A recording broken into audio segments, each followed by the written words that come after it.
today is a Georgian political expert, the head of Geocase think tank, Victor Kipiani. Good evening, Mr. Kipiani. Thanks for accepting the interview request. Protests are being held for a week in Georgia.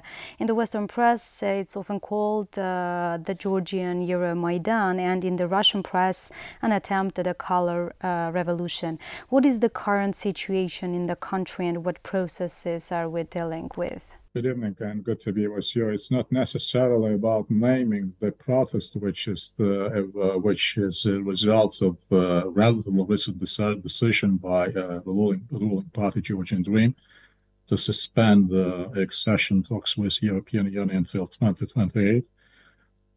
This is the latest decision in the chain of various decisions which caused quite broad frictions in the Georgian society. This protest is really very unique and exceptional from the protests which we've seen in the past, because this time it's not just in Tbilisi, which is the capital of Georgia, but in various cities and towns of the country. So it's a nation-wide protest. The situation at this point is quite uncertain, I have to be very honest. It is quite clear that the government is in a very awkward position, awkward situation, to put it mildly. It is clear that continuing without concessions by Georgian Dream would be unsustainable and beyond, well, let's put it this way, rational limits. Same time, the protests as they stand for today, they're not decisive as yet to compel the government to concede on a political agenda. So, as I'm saying, it's like the pendulum, which is swinging back and forth. But what is clear, to wrap up my response to your question, that a big uncertainty, as I've already said, and a desperate need for a political compromise and political solution, unless the country is not plunged into the abyss of civil unrest and turmoil. And with President Zurabishvili visibly supporting the protests, how do you assess the political fractures within Georgia's leadership? And what implications could this have for governance stability, Mr. Kipiani? As you probably know, for quite some time, there was a big disconnect between the president of Georgia and on one side and the government on the other side, which is really very sad, which is really very deplorable. That's not how the political system should work, especially in the country which has the EU candidate status. Having the candidate status always provide for a political consensus, for a dialogue, for finding a common language on issues of national interest. But as I've said, unfortunately, that has not been the case for quite some time already. The gap between the president and the ruling party are wide enough, I have to admit. And at this point in time, as we speak, it's really very hard to imagine how that gap could be breached. We should also point out that an inauguration of a new president is appointed on the 14th of December. And if elected, and more likely a candidate by Georgian Dream will be elected, since there is no other alternative in that respect. So he is supposed to give an oath on 29th of December. Which also means that that signals potentially, and not potentially, but quite realistically, that signals another milestone in possibly escalating the situation. Again, if no consensus or no decision or no solution is found before that, to the point of what the role of the President Zurabishvili is and has been for the last years. she became, practically speaking, she became the leader of the Georgian opposition. Of course, she is a super. She's a super. Sort of, you know, she's not a party figure. She stands above the party lines, but different initiatives, especially before the elections, which was about the so-called Georgian Charter, was an attempt to consolidate the Georgian opposition around the EU agenda. That attempt has not been quite successful, and especially any type of sort of, you know, of attempts to unite the Georgian opposition, especially in the aftermath of the elections, has quite a different shape. And by saying a different shape, my definition that since the process unfortunately has shifted to the streets, of course we face a different reality. In that reality, it still took quite some time for Georgian opposition to consolidate. That consolidation process was quite painful, and that pain has been reflected in consolidating the Georgian society. So, interestingly enough, when we speak about the President Saakashvili or the Georgian opposition, another unique feature of this protest that this is led primarily by a broad swathe of Georgian society. So political parties or political figures are not at the forefront of the protest. And that perhaps that is adding an additional vigor, an additional strength to the protest, which also speaks how much sort of, you know, compromised the Georgian political system and the party system has been, but that's a different issue. So in a nutshell, I would sort of, you know, focus on this type of response to your question.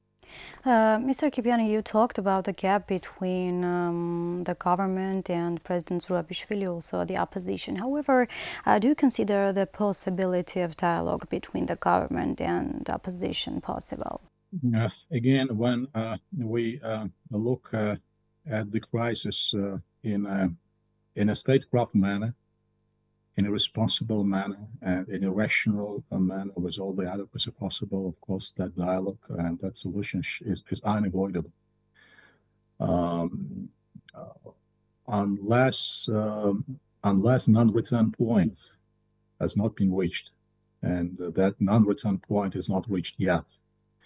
Although I have to add necessarily that escalation is picking up. It is quite. It could become quite uncontrollable at some moment, and before that happens, of course, it's hopefully there is still a space for the dialogue and for that solution.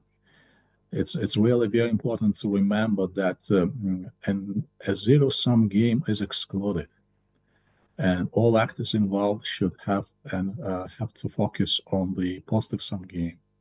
There should be solution. There is no other alternative, as I'm saying, other than plunging the nation into civil disorder and civil unrest. So that should be the biggest incentive for all the actors involved to realize and to acknowledge that the dialogue and solution remains the only remedy, the only option or solution to the crisis.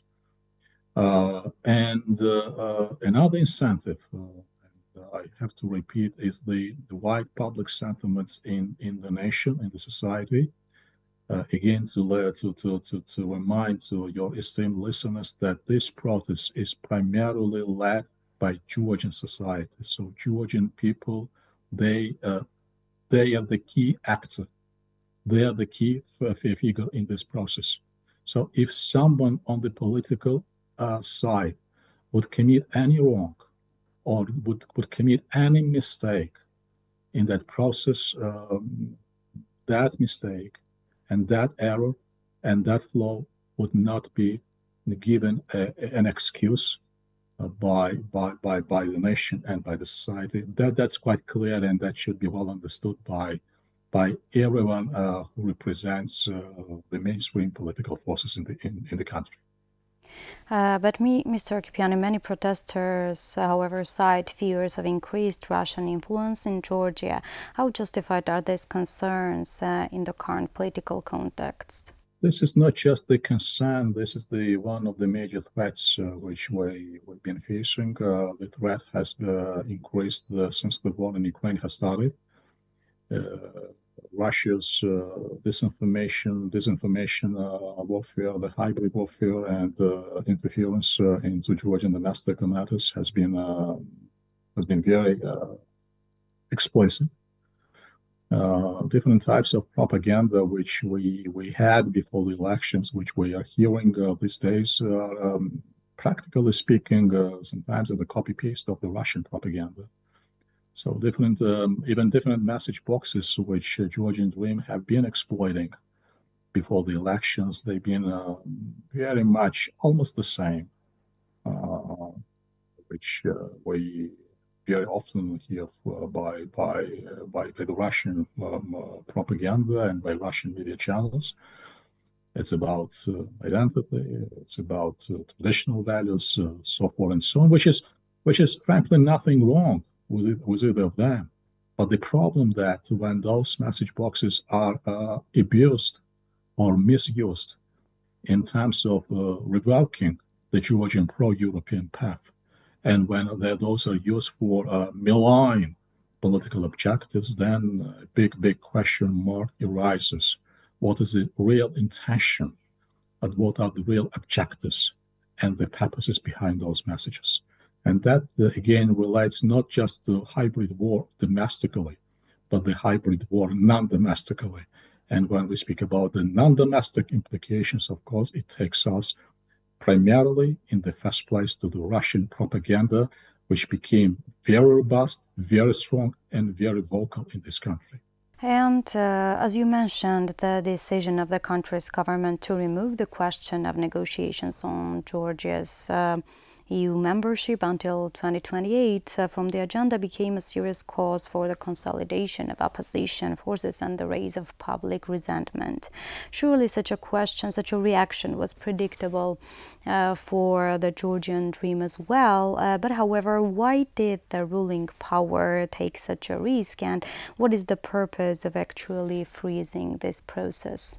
It's really hard for me to give a precise response, and when trying to give a precise response, probably that would be also the speculative response, a bit of speculating about the issue.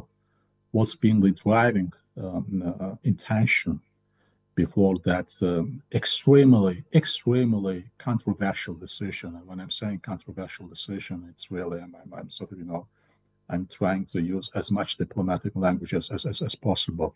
But but to add to your question and to my sort of clarification, Georgian Dream has very unique skills and very unique capacities shooting into its own foot, and that's happening on a continued basis for the last several years. And you remember I spoke about the fragmented Georgian opposition and the sort of very weak public traction. So, however, even in those circumstances, Georgian Dream does as if acting in the shoes of the Georgian opposition, creating that agenda by its own. And that is really indeed very unique. This, as I've said, this latest decision is not just the only decision which caused that sort of discontent in the Georgian society, but there have been various other decisions before. So that uniqueness, how genius Georgian Dream is in creating a tempest in a teapot, and sometimes shaping a trouble out of nothing. That's really very amazing. That's really very incredible. But the latest decision has been devoid of any adequacy, of any rationality. And when we say that that's been extremely devoid from of any the rationality, indeed, then the question is, what drives them? Because they know the public feelings. They know what would be an international reaction by our partners. So what was the real cause and real rationale behind, if we could speak about any rationale at all? So that is, again, the biggest question. Again, not to get into sort of, theories of conspiracy, but of course it smells very, very badly, not just domestically, but internationally. And talking about the international reaction, the created situation is also quite a serious damage to the image of Georgia. If the United States and the European Union were limited to the reviews of programs or financial support, now a number of countries, including Latvia, Lithuania, and Estonia, Canada also, have announced about imposing sanctions on the leadership of Georgia. Let's say, has Georgia crossed the point of irreversibility in its relations with its Western partners? What do you think, Mr. Kipiani? When we speak if Georgia has crossed, we still have to bear in mind two different realities. Reality number one is the policies which have been pursued by Georgian Dream, and another reality is the reality which relates to perceptions of most of Georgians.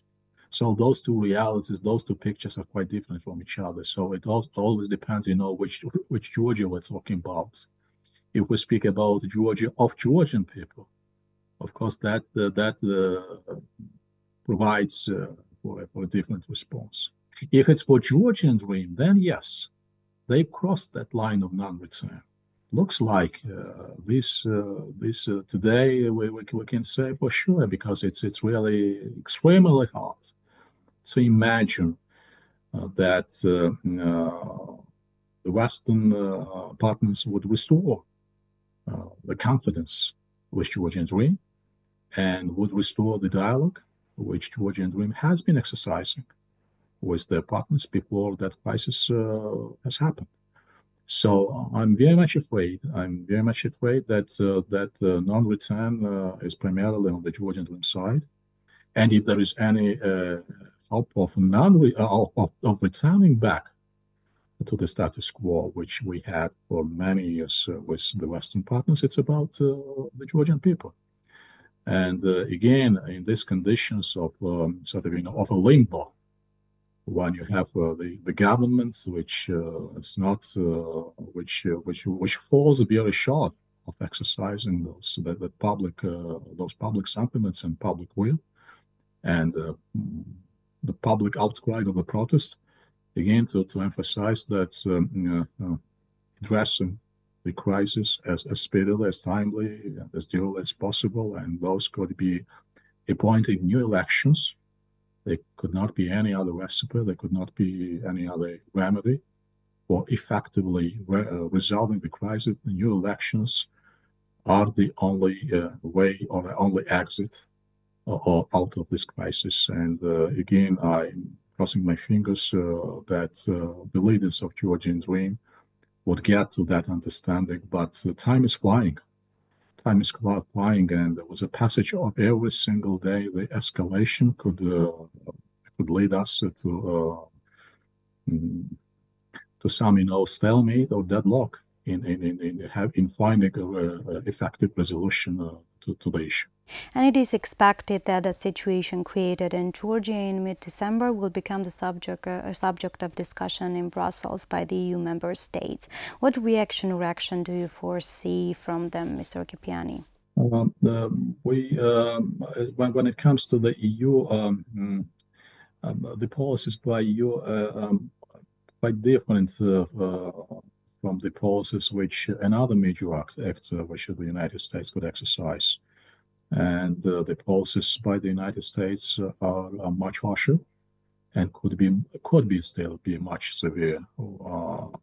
As for the EU, we all know that European Union is a complex structure and different decisions are subject to unanimity, and not to take into details. The Georgian dream and this government has few allies there to effectively block the decisions which would be unacceptable for Georgian dream policies in the context of Georgian dream policies. So it remains to be seen what would be a decision. You already mentioned individual nation members which have enacted the sanction policies, but when it comes to the EU, it's important to remember that enacting sanctions against Georgia requires unanimity, and how much, given the differences in voices and given different positions of few other nations, especially to the east of the European Union, how that unanimity could be accomplished. That's, of course, remains the issue. On another side, however, what has been discussed, that suspending visa-free regime for Georgian nationals, again, it's my personal view and the view of the think tank which I represent. I think that would be a big mistake on the part of the EU this time, because suspending EU visa-free regime would equal punishing pro-European part of Georgian society, and sometimes providing with a strong propaganda ammunition the disinformation war which we've already discussed in the course of this conversation. And the situation in Georgia is being watched with considerable concern in Armenia as well. Well aware of the importance of stability in the neighboring and friendly country for the entire region. What conditions would need to be met for a peaceful resolution to the current political and social crisis in Georgia? We already mentioned that the new elections remain the only plausible way or solution to the crisis. However, I really wish to address that nexus between, and I have to mention that nexus between Armenia and Georgia. I very much appreciate the concerns in different circles of Armenian society on the way Georgia, or the path which Georgia would be taking in the years to come. And this is really very delicate and very sensitive issue, because again, without beating around the bush, pro-European Georgia means a lot for the national security and sustainability of the Republic of Armenia, and that speaks, to those special bonds and special partnership which two nations are exercising these days. So again, pro-European Armenia and strong Armenia is about added value to the Georgians, Georgia's security and national sustainability, and same time, vice versa, pro-European Georgia and healthy Georgia, geopolitically and politically, is an extra stimulus for Armenia keeping the pro-European path. So this is as clear as it is, and it speaks not to the interests of Georgian and Armenian nations, but to the interests of stability and the order in the region. So this is an extra implication, an extra concern, an extra consideration in the context of the Georgian crisis, which is not just about the Georgian crisis, but about, much broader, much wider, and much bigger. Thanks for the interview, Mr. Kipiani. Thank you, my pleasure.